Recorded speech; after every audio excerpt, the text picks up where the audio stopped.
Good morning friends.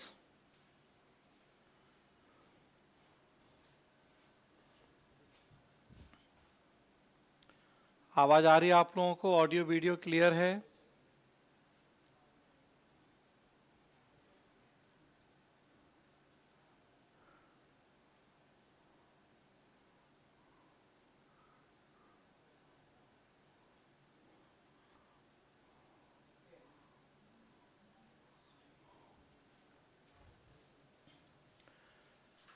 चले शुरू करते हैं आज की क्लास।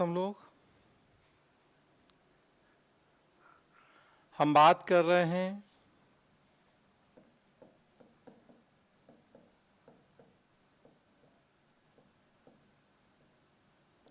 सोशल मीडिया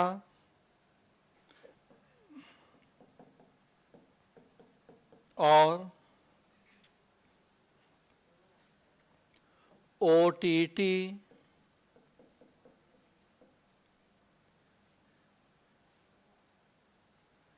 प्लेटफॉर्म्स के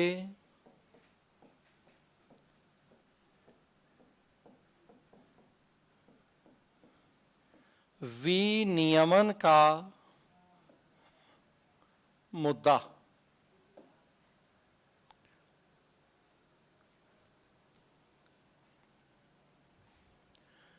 कल हमने बात की थी कि मीडिया की, सोशल मीडिया की, इंटरनेट मीडिया की, इन सब की क्या भूमिका है वर्तमान समय में हमारे जीवन में।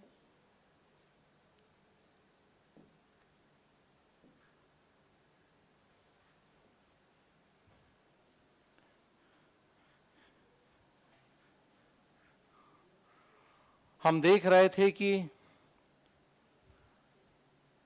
आफ्टर एलपीजी मीडिया की भूमिका में बढ़ोतरी हुई है, और जब भूमिका बढ़ी है तो सकारात्मक और नकारात्मक दोनों रूपों में बड़े पैमाने पर हमें मीडिया की भूमिका देखने को मिली है। जो नकारात्मक भूमिका दिखाई दी है, कई गंभीर मामले जुड़े रहे हैं उससे, बढ़ती हुई अश्लीलता या अनैतिकता, महिलाओं बच्चों के साथ दुर्व्यवहार से जुड़ी चीज़ों को दिखाना, भारत के नक्शे के साथ छेड़छाड़, मतलब देश की एकता अखंडता रक्षा से भी समझौता करना। और चूंकि हम बात कर रहे थे कि इसमें हुआ क्या है कि ज़्यादातर जो एलपीजी के बाद मीडिया में निजी क्षेत्र आगे आया है, specially online media, social media में, वो लगभग सब विदेशी है। उनके अपने स्वार्थ हैं, अपने मूल देश से जुड़ी उनकी प्रतिबद्धताएं और नियम कानून हैं, तो वो हमारे देश की भावनाओं, कल्चर, एकता, अखंडता को उतना महत्व कई बार नहीं भी देते। और इन्हीं सब संदर्भों में फिर हमें जरूरत पड़ी है कि हम जो ये मीडिया प्लेटफॉर्म्स हैं, ओटीटी चैनल्स हैं, इनके रेगुलेशन के लिए कुछ प्रयास करें। पहले तो सरकार ने स्वनियमन, सेल्फ रेगुलेशन पर जोर दिया, जब लेकिन सुप्रीम कोर्ट ने डायरेक्शन दिया सरकार को कि उसे मीडिया के इन प्लेटफॉर्म्स को रेगुलेट करने के लिए कुछ प्रयास करने चाहिए, तब फिर सरकार ने जो 2000 में आईटी एक्ट बना था उसके तहत कई गाइडलाइंस जारी किए सोशल मीडिया, डिजिटल मीडिया के लिए। वो क्या गाइडलाइंस हैं उसकी हमें अब बात करनी है। थोड़ा सा जो बचा हुआ है इसमें फैक्चुअल को 4-6 बातें कि क्या गाइडलाइंस सरकार की तरफ से जारी किए गए। 25 फरवरी को सरकार की तरफ से गाइडलाइंस आए, 3 महीने का समय दिया गया इन मीडिया प्लेटफॉर्म्स को कि वो उन गाइडलाइंस को पालन करें। प्रमुख रूप से आप देखेंगे उन गाइडलाइंस में तो एक शिकायत निवारण अधिकारी की नियुक्ति का प्रावधान किया गया कि अगर आपको हमें कोई ऐसी शिकायत है, इस तरह की कोई चीज़ डाली जा रही है मीडिया प्लेटफॉर्म पर जो कि ठीक नहीं है, सद्भाव के लिहाज से ठीक नहीं है, एकता रक्षा के लिहाज से ठीक नहीं है, महिलाओं बच्चों के गलत चित्रण से जुड़ी हुई इस तरह की अगर कोई न्यूज़ डाली जा रही है, हम शिकायत करें। शिकायत निवारण अधिकारी 15 दिन के अंदर एक्शन ले, उस तरह की चीज़ को तुरंत हटाए, ब्लॉक करे। किसने वो डाली है, ओरिजिनेट मतलब उत्पत्ति कहाँ से हुई है, मतलब पहला कौन व्यक्ति है जहाँ से वो शुरू हुई है, उसको रोके, उस पर एक्शन लिया जाए। एक अनुपालन अधिकारी भी हो जो इन सारी चीज़ों को इम्प्लीमेंट करने के लिए जिम्मेदार हो। और ये जो शिकायत अधिकारी या अनुपालन अधिकारी हों ये भारतीय हों, मतलब भारत में रहते हो, उनका निवास भारत में हो। सरकार भी कोई या कोर्ट की तरफ से भी कोई ऐसा इनके पास मैटर आए, शिकायत आए कि फला टिप्पणी या फला न्यूज या ब्लॉग या जो भी XYZ ठीक नहीं है, तो उस पर ये एक्शन लें।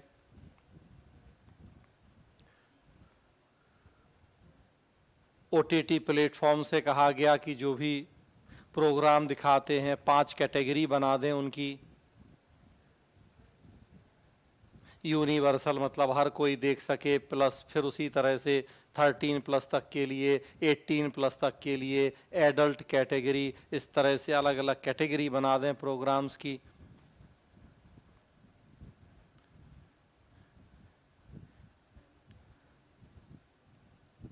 कुछ अपने सेल्फ रेगुलेशन मापदंडों का पालन करें।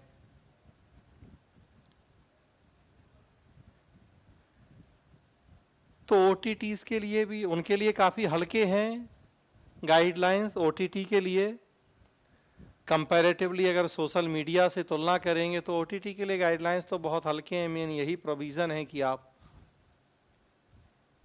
5 कैटेगरी बना दें, एडल्ट कैटेगरी अलग हो, यूनिवर्सल कैटेगरी अलग हो। और दूसरी बात की जो एडल्ट कैटेगरी वाले प्रोग्राम हैं उनमें पेरेंटल लॉक की व्यवस्था कर दें, ताकि पेरेंट लॉक लगा दें तो बच्चे देख ना पाएं उन चीज़ों को। तो OTT के लिए तो मेनली यही 1-2 महत्वपूर्ण बातें कही गई। अब सोशल मीडिया चैनलों से जो ये शिकायत निवारण अधिकारी की नियुक्ति, अनुपालन अधिकारी, ये भारत में निवास हो, ये जो प्रावधान किए गए, तो अब कई सोशल मीडिया चैनलों को, स्पेशली ट्विटर को, ये नहीं आया पसंद। उन्हें लगता है कि इससे उनके कामों में सरकार का हस्तक्षेप बढ़ जाएगा, उनकी या उनके प्लेटफॉर्म को यूज करने वालों की जो राइट टू एक्सप्रेशन या अभिव्यक्ति की आज़ादी है वो खत्म हो जाएगी।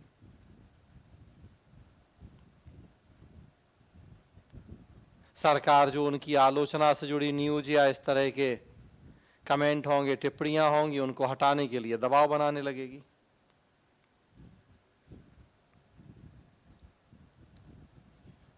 वर्कलोड बढ़ जाएगा उनका अनावश्यक, प्लस लाखों करोड़ों यूजर्स हैं, तो अब एक एक आदमी की पहचान करना भी उनके लिए थोड़ा टेक्निकली भी कठिन होगा कि कहाँ से उस न्यूज उसकी उत्पत्ति हुई है। और पता लगा भी लेंगे तो फिर इन्हें है कि नहीं, फिर वो उस व्यक्ति के खिलाफ सरकार एक्शन लेगी। उसमें भाई इनको लगता है गलत एक्शन भी हो सकता है, मिसयूज भी हो सकता है, उसकी जानकारी अगर हम सरकार को दे देंगे। इस तरह के कुछ इनके बहाने कहें या तर्क कहें कि जिसके आधार पे ये सरकार के उन गाइडलाइंस को मानने के लिए तैयार नहीं है, क्योंकि ये तो लोकतंत्र में मीडिया के ऊपर हमला है।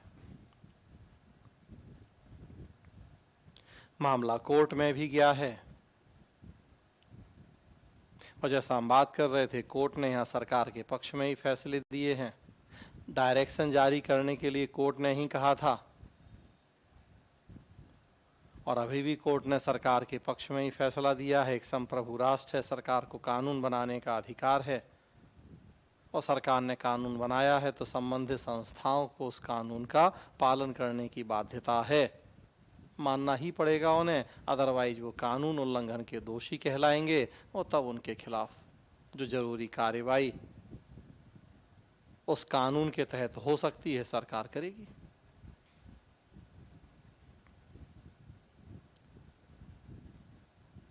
आप देखिए, ट्विटर से विवाद इतना ज्यादा बढ़ा है कि कल ही जो मंत्रिमंडल विस्तार हुआ है,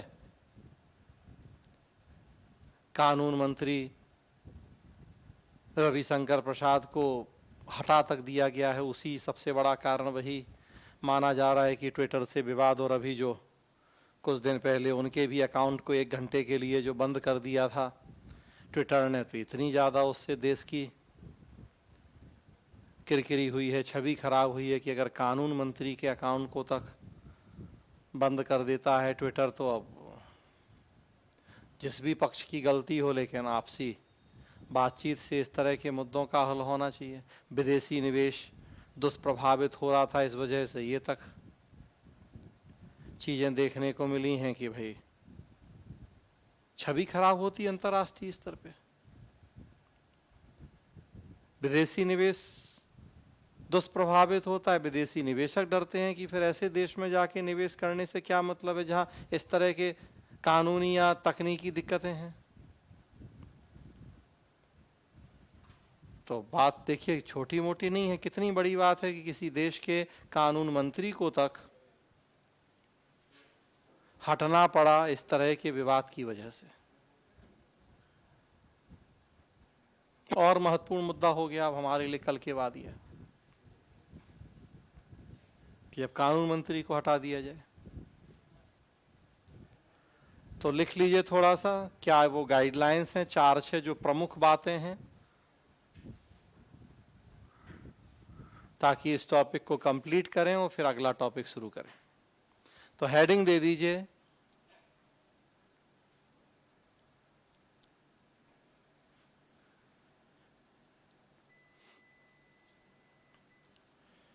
सरकार द्वारा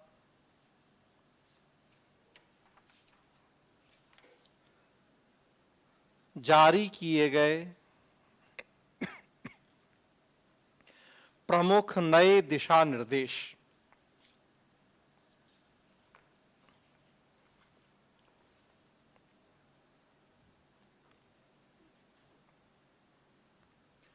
उसमें पहला पॉइंट लिखिए,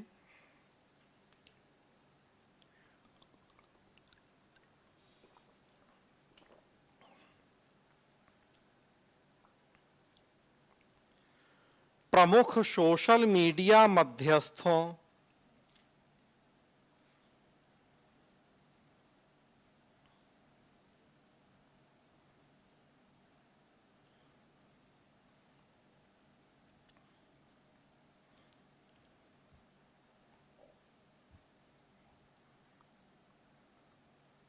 को प्राप्त होने वाली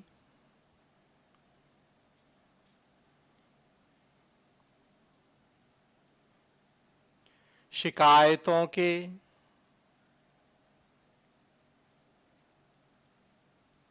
निस्तारण के लिए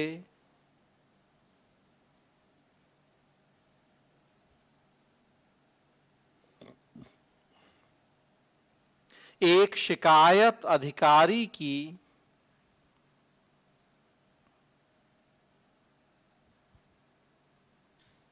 नियुक्ति करनी होगी।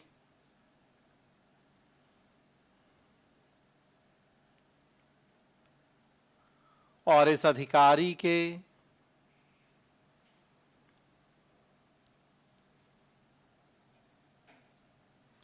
नाम एवं संपर्क विवरण को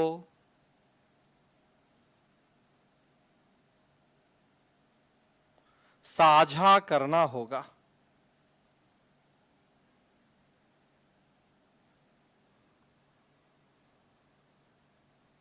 दूसरा,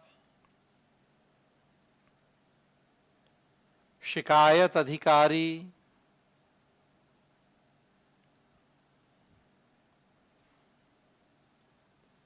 भेजी जाने वाली शिकायत को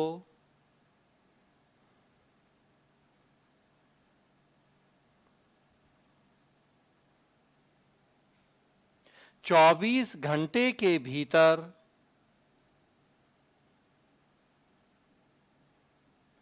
प्राप्त करेगा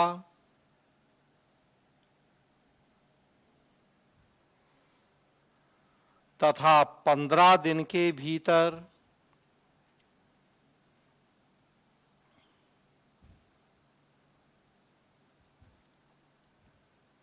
इसका समाधान करना होगा।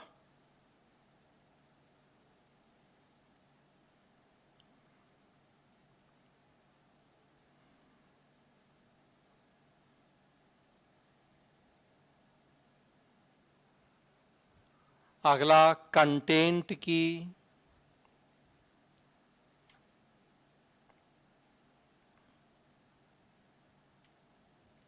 शिकायत मिलने के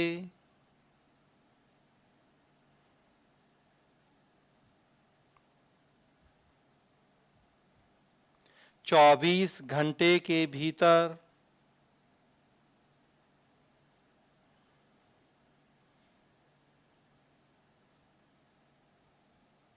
उसे हटाना होगा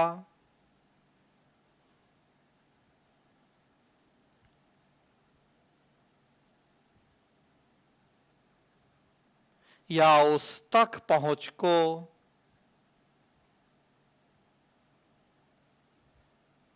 निष्क्रिय करना होगा।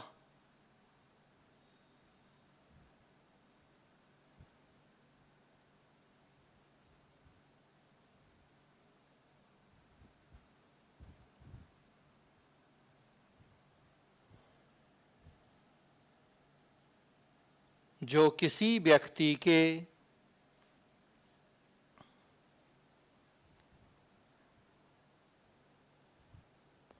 निजी हिस्से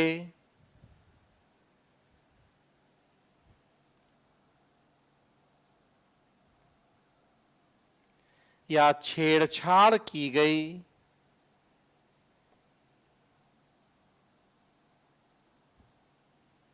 छवियों सहित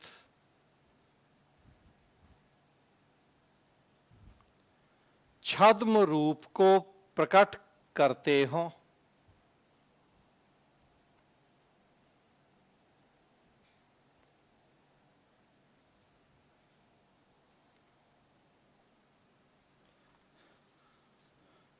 अगला, नियमों के अनुपालन को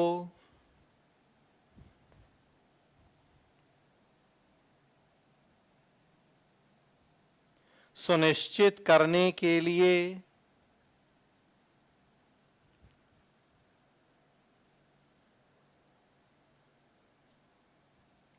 एक मुख्य अनुपालन अधिकारी की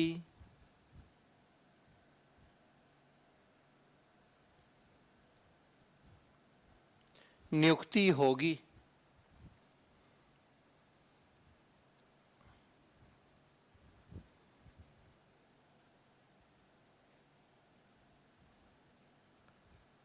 अगला, कानून प्रवर्तन एजेंसियों के साथ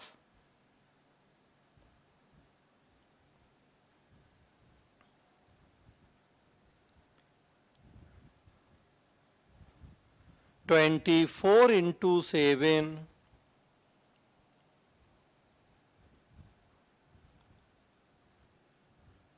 समन्वय के लिए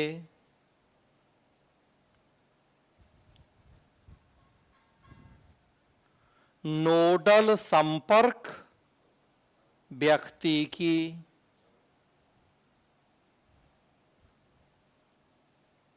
नियुक्ति होगी।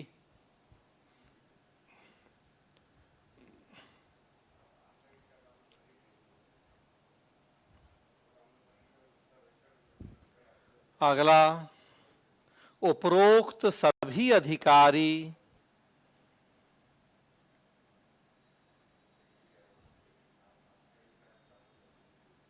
भारत के निवासी होने चाहिए।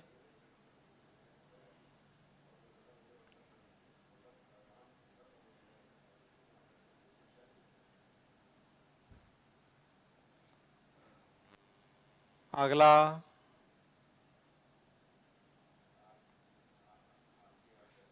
एक मासिक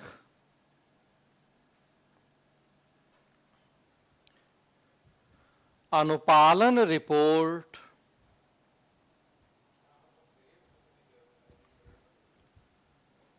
प्रकाशित करनी होगी।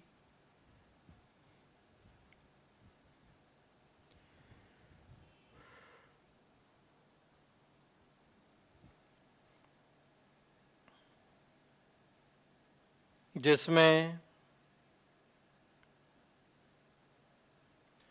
प्राप्त होने वाली शिकायतों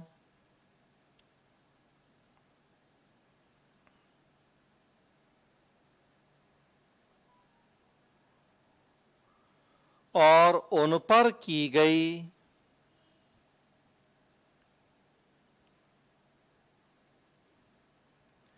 कार्रवाई के साथ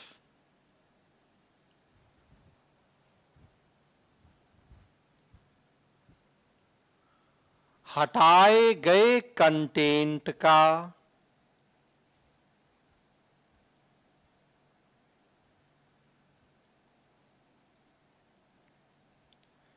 विवरण देना होगा।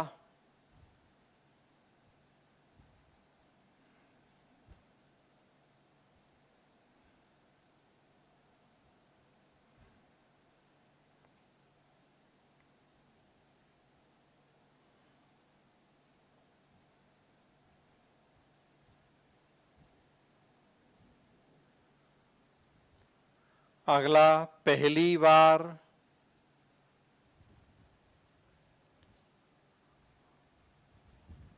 सूचना जारी करने वाले की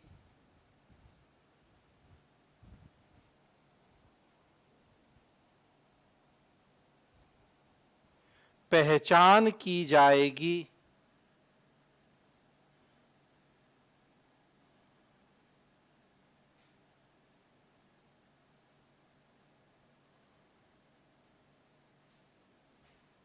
ऐसा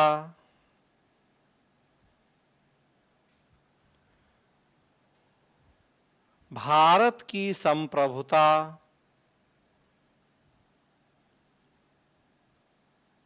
और अखंडता,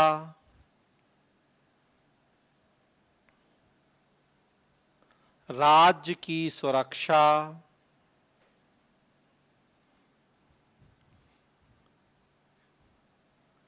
विदेशी राज्यों के साथ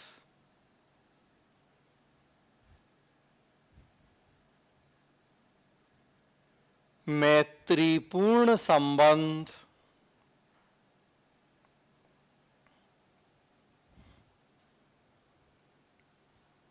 या सार्वजनिक व्यवस्था से संबंधित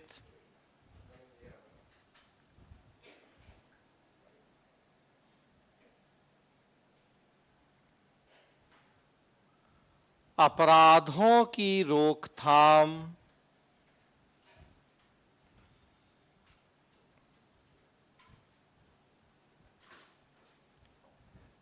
एवं उनका पता लगाने,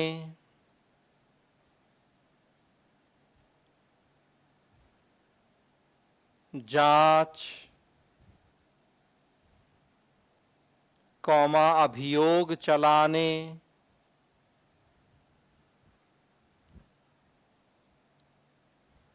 या दंड के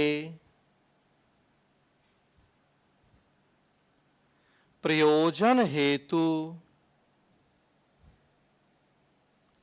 आवश्यक है।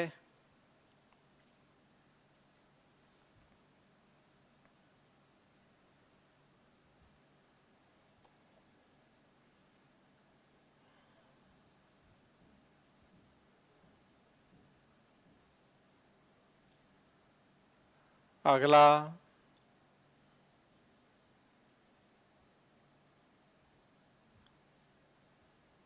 सरकार या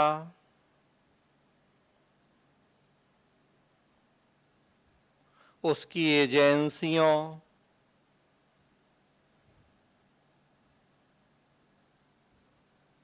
या न्यायालय द्वारा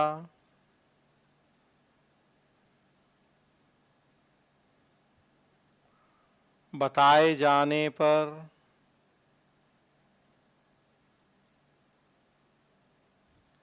गैर कानूनी प्रकृति की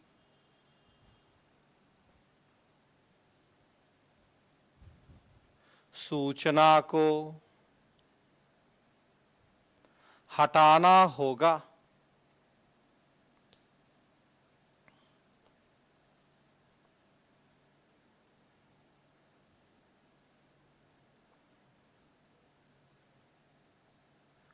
अगला, यदि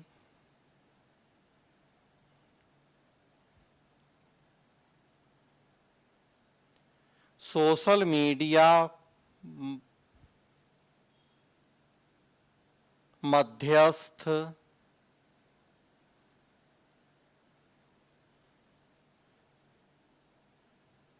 इन नियमों का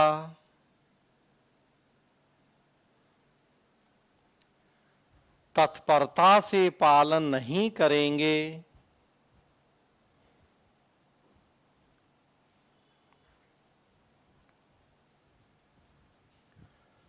तो आईटी एक्ट की धारा 79 के तहत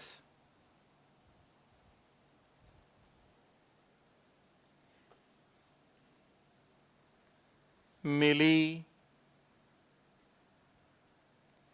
कानूनी अभियोजन से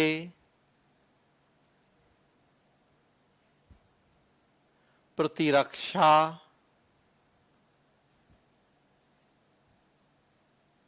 प्राप्त नहीं होगी।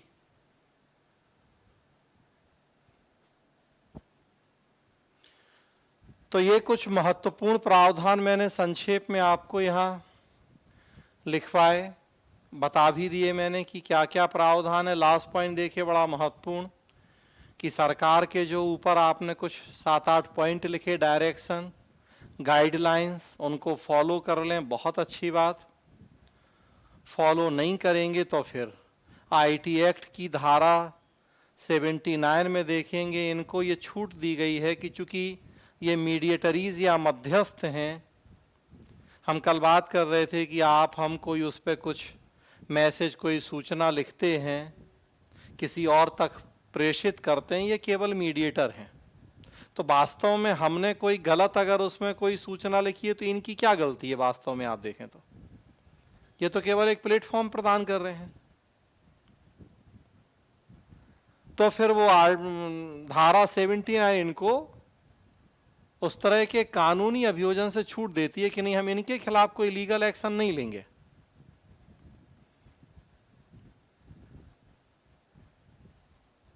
उसे सेफ हार्बर प्रावधान कहा जाता है। सेफ हार्बर मतलब सुरक्षित व्यापारिक शर्तें, सेफ हार्बर प्रोविजन की संज्ञा दी जाती है, सुरक्षित व्यापारिक शर्तें। कि भाई आपके प्लेटफॉर्म का यूज किया किसी ने, हमें पता है कि इसमें आपकी गलती नहीं, तो किसी और ने कुछ उठपटांग लिख दिया सरकार के खिलाफ या किसी व्यक्ति के खिलाफ या कुछ और, तो आपकी गलती नहीं है, इसलिए आपके ऊपर कोई लीगल मामला नहीं बनता है। लेकिन अब सरकार ने कहा कि हमारे जो ये गाइडलाइंस है इनको फॉलो कर लीजिए बस आप। कि भाई उस व्यक्ति ने अगर कुछ गलत इरादे से कोई ऐसी गलत सूचना डाली है तो आप हमें बता दीजिए कि उस व्यक्ति ने, मतलब फर्स्ट जनरेट वहां से हुई है ये सूचना, उसे ब्लॉक कर दीजिए। या कोई शिकायत लेके आता है आपके पास कि आपके प्लेटफॉर्म पे कुछ ऐसा पड़ा हुआ है, तो आप उस पर तुरंत एक्शन ले लीजिए। इसके लिए एक शिकायत अधिकारी बना लीजिए, जो ये गाइडलाइंस इनका पालन हो रहा है ये देखने के लिए एक अनुपालन अधिकारी बना लीजिए। हमसे एक निरंतर संपर्क में रहे कोई व्यक्ति, ऐसा एक नोडल अधिकारी बना लीजिए। तो ये 3 अधिकारी आप नियुक्त कर लीजिए, बस शर्त है कि वो इंडियन हो। तो इतना आप कर लीजिए तो वो जो आपको हमने सुरक्षा दी है धारा 79 के तहत वो मिलती रहेगी। हाँ, लेकिन अगर आप ये गाइडलाइंस फॉलो नहीं करेंगे तो फिर वो सुरक्षा हम आपको नहीं देंगे, क्योंकि फिर तो आप भी भागीदार हो गए उस गलत काम में। एक तरह से आपने उसे प्रोटेक्शन दे दिया अगर आप उसके खिलाफ हमारे इन गाइडलाइंस को फॉलो नहीं कर रहे तो फिर वो हम आपको जो कानूनी अभियोग से सुरक्षा मिली है वो नहीं देंगे, और नहीं देंगे तो फिर अब हो लीगल एक्शन।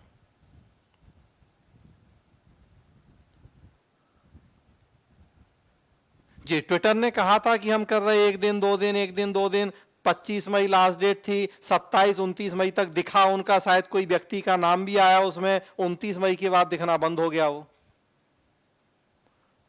तो 2-3 दिन के लिए किसी व्यक्ति का नाम दिखा उस पर कि हाँ ये इनका शिकायत अधिकारी होगा, जैसा सरकार का कहना है। कल ही परसों न्यूज़पेपर में था कि 29 मई तक दिखा किसी एक ऐसे व्यक्ति का नाम, बाद में वो उन्होंने वो भी फिर दिखना बंद हो गया 29 मई के बाद से।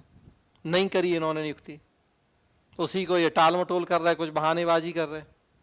ये कह रहे हैं कि नहीं हमारा अपना एक शिकायत निवारण सिस्टम है, उसके तहत काम होता रहेगा, या आपके इन गाइडलाइंस के अकॉर्डिंग हम नहीं करेंगे।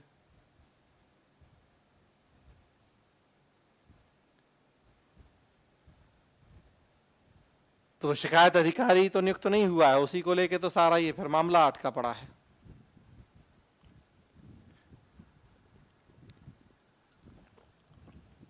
आजकल कुछ ना कुछ बहाना मार के टाल रहे हैं, फिर कोर्ट पहुंच जाते हैं, फिर कोर्ट पहुंच जाते हैं किसी ना किसी नाम पे, कि जितना चीजें खिंच पाए। तो ये हो रहा है। उसी में 1-2 पॉइंट ओटीटी के लिए लिख लीजिए आप। अगला पॉइंट कर लीजिए अलग से, कोई चाहे तो अलग से हेडिंग दे दीजिए, ओटीटी हेतु दिशा निर्देश। 1-2 पॉइंट ही है उसमें।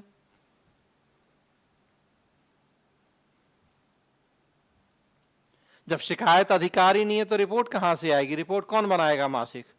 शिकायत अधिकारी होगा। रिपोर्ट में क्या लिखना है, कितनी शिकायतें आई हैं, क्या एक्शन हुआ है। तो जब शिकायत अधिकारी ही नहीं है तो रिपोर्ट कहां से आएगी?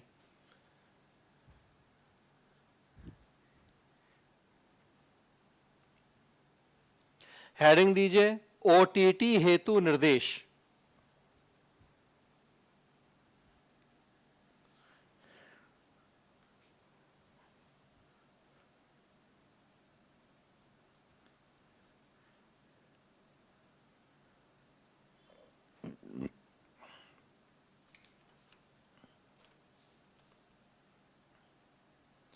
लिखिए उसमें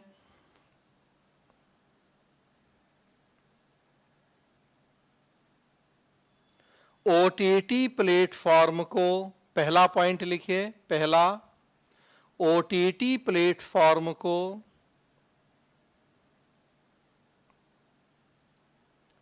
ऑनलाइन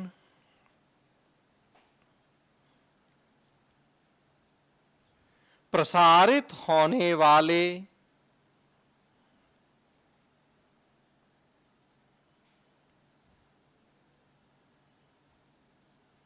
कंटेंट को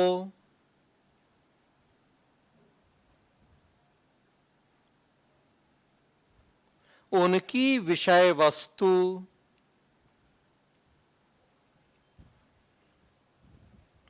और संदेश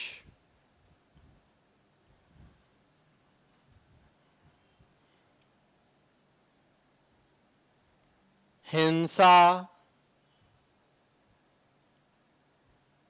नग्नता,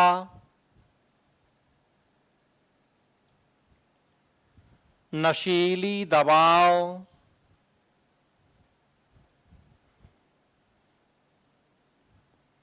और मादक द्रव्यों के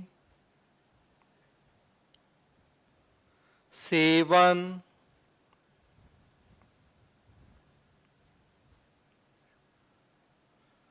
आदि के आधार पर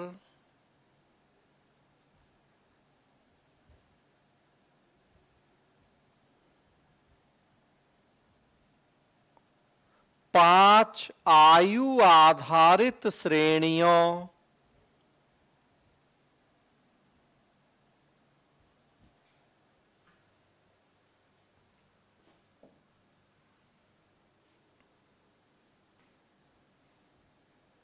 जैसे यू, यू मतलब universal,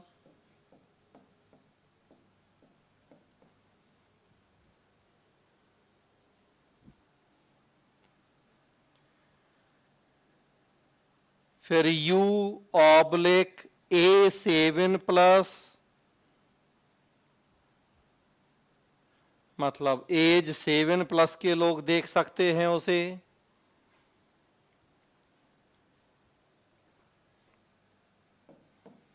U oblique A13+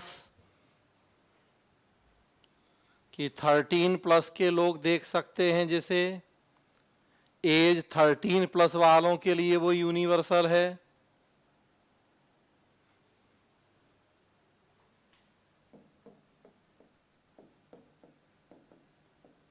UA 16+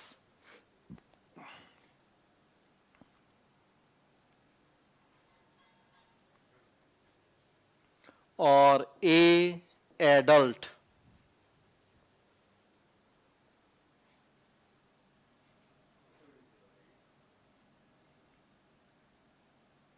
में वर्गीकृत करना होगा।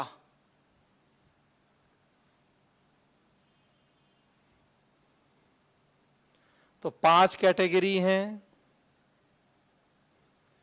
दिखाएं कि किस कैटेगरी का है वो प्रोग्राम, मेंशन हो उस पे।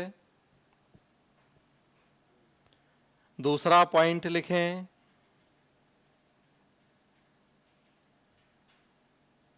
U ऑब्लिक A13+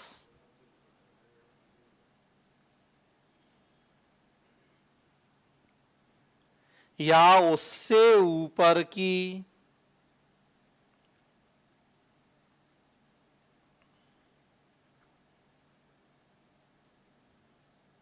श्रेणी के लिए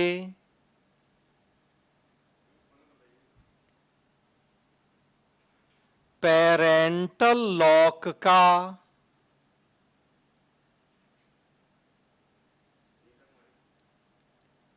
फीचर देना होगा।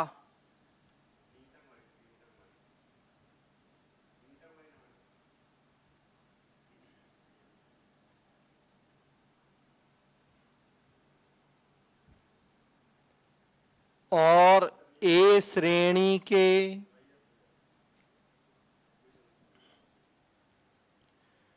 कंटेंट के लिए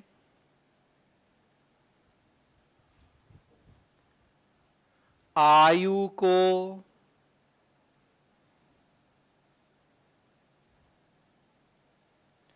वेरीफाई करने का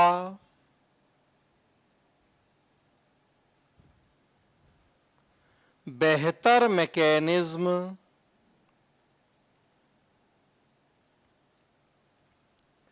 तैयार करना होगा।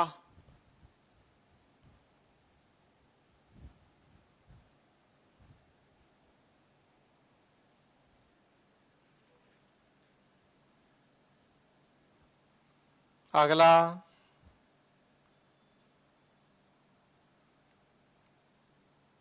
OTT प्लेटफॉर्म को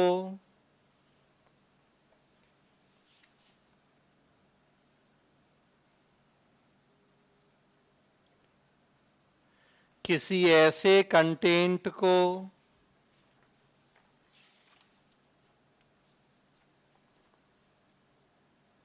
प्रसारित नहीं करना चाहिए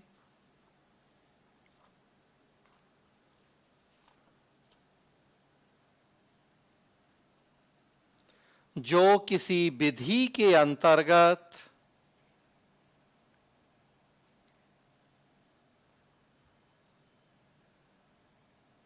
या किसी न्यायालय द्वारा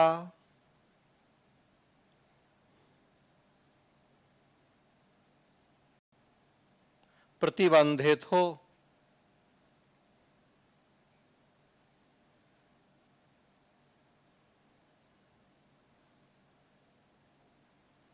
अगला, भारत के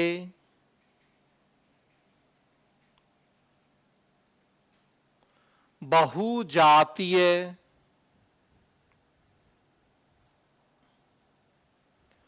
और बहुधार्मिक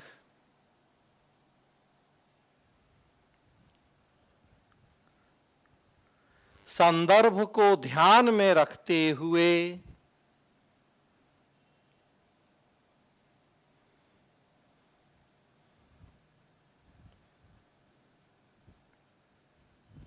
किसी भी नस्लीय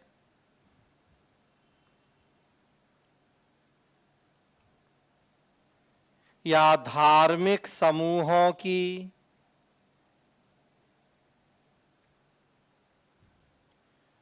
गतिविधियों,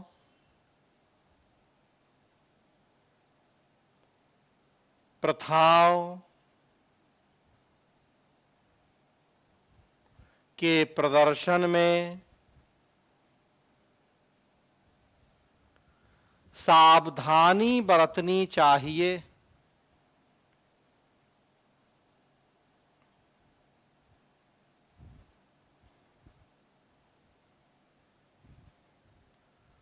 अगला, भारत की संप्रभुता और अखंडता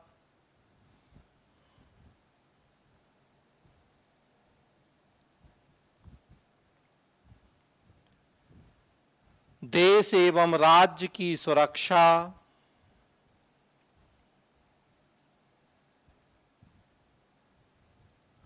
लोक व्यवस्था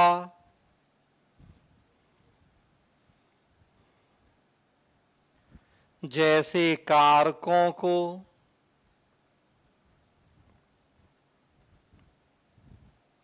ध्यान में रखना चाहिए।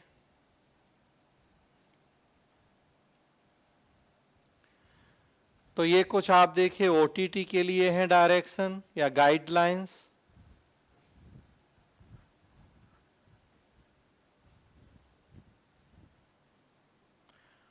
थोड़ा सा समीक्षा करके कंक्लूड करें इसे।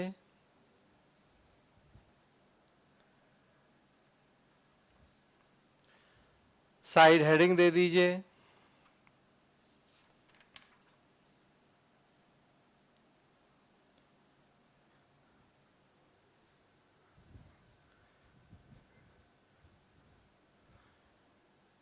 इन नियमों के पक्ष में तर्क।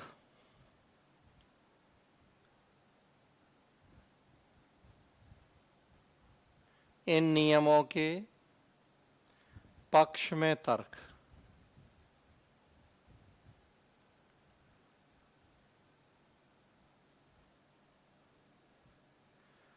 तो संक्षेप में कुछ पॉइंट लिख लीजिए। व्याख्याएं आप उनकी जान रहे हैं, चर्चाएं हम कर चुके हैं काफी आपसे। पहला लिखिए, सोशल मीडिया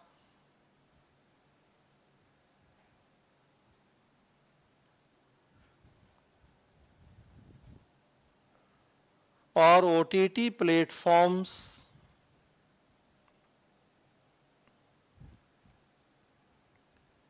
के उपभोक्ताओं की संख्या में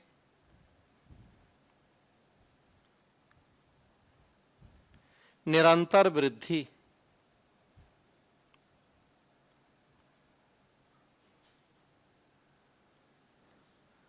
दूसरा, इन संस्थाओं द्वारा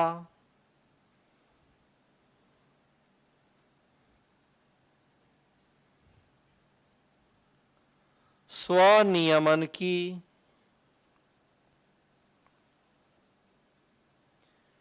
पर्याप्त व्यवस्था का ना होना।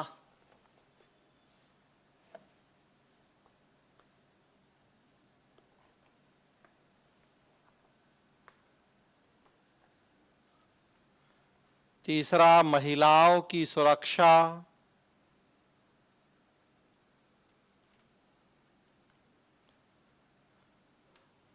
और गरिमा सुनिश्चित करना।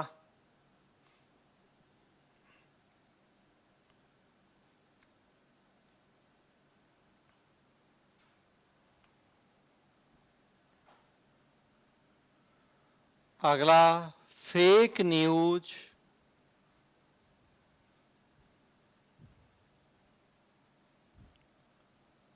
और मिथ्या सूचनाओं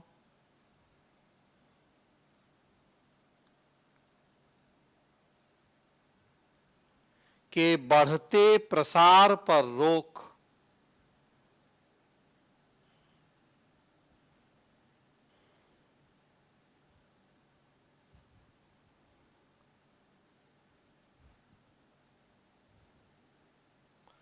अगला, लोकतांत्रिक संस्थानों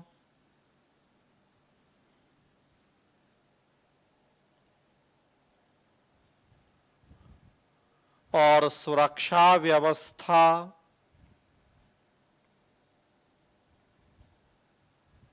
के समक्ष उत्पन्न चुनौतियों का समाधान।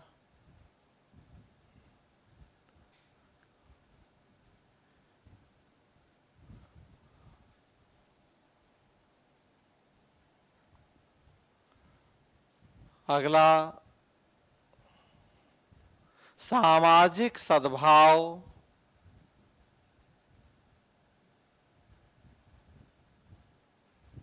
का माहौल बनाए रखना।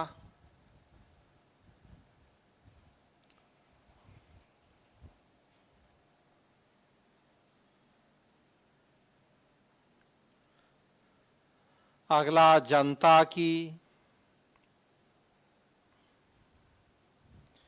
शिकायतों के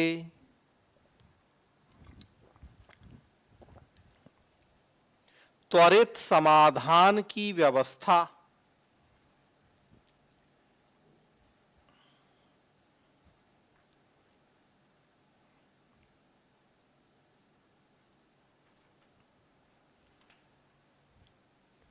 अगला, इन संस्थाओं के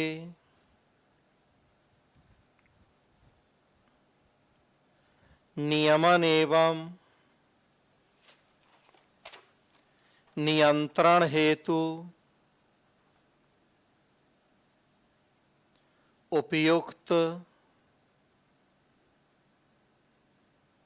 संस्थागत तंत्र का अभाव।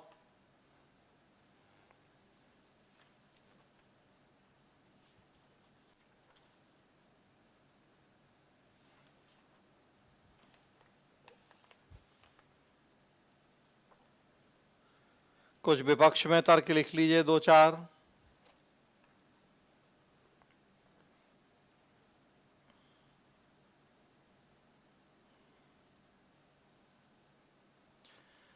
पहला, सेंसरशिप शासन का भय।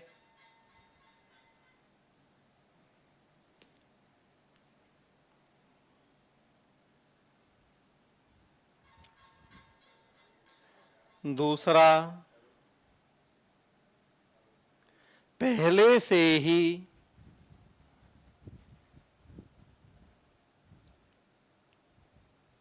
कई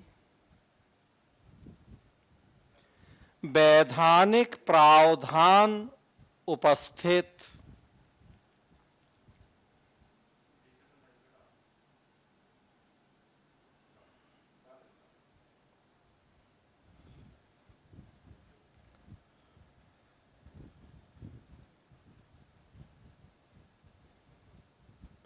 तीसरा, तकनीकी दृष्टि से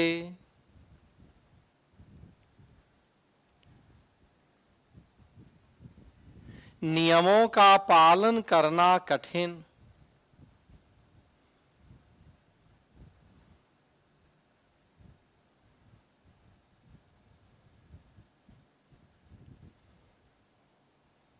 अगला, अभिव्यक्ति की स्वतंत्रता